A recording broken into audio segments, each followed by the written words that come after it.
Well, our Women's National Basketball League coverage on ABC television is going to continue this weekend, Laurie Chizik, and we're going to Adelaide for the match between the Adelaide Lightning and the Townsville Fire. And I've got to say, there are so many different storylines in this. I'm really excited about the game. Well, there is, Darren. It's the first time that these two teams have met this season, and we'll see Susie Batkovich returning to her home court against Adelaide. Well, not her old home court. Old home court, yep. And Jess Foley matching up against her old teammates in Townsville. The Townsville Fire and Adelaide have both started the season relatively well. They are just losing contact a little bit with the top three, with Dandenong, Bendigo and also the Melbourne Boomers. What are you looking for in terms of improvement, in terms of game style from these two clubs? Well, I think both teams will be desperate for a win, and I know it sounds we're only a quarter of the way through the season, but it is desperate where everybody sits in the middle of the ladder. So I think certainly Adelaide have to improve from this week's effort, just be more intense out there and have a little bit more energy.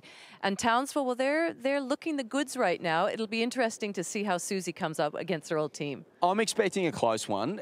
Do you fancy either of these two teams in a close game? Do you prefer either of them? They've both had some close losses already this year.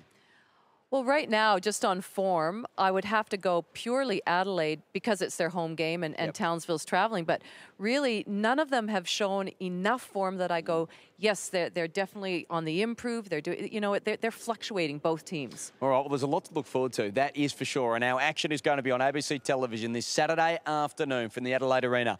The home side, the Lightning, taking on the Townsville Fire. But there's a whole lot of other action in the WNBL this round 7, and Dandenong and Logan kick it off on Friday night. The Sydney Uni Flames then host the Rangers a little bit later on in the weekend. Melbourne and Canberra shapes as an interesting game, Laurie. The Boomers are in sensational form, and Canberra, despite their injuries, are battling on well. As we turn the page, we can have a look at the other games. On Sunday afternoon, the Logan Thunder will play the Bendigo Spirit. Gee, I'll tell you what, the Bendigo Spirit look in superb form, and that's going to be tough for the Thunder. And West Coast, who are severely undermanned with injuries at the moment, will take on Townsville, and they're second in their road double.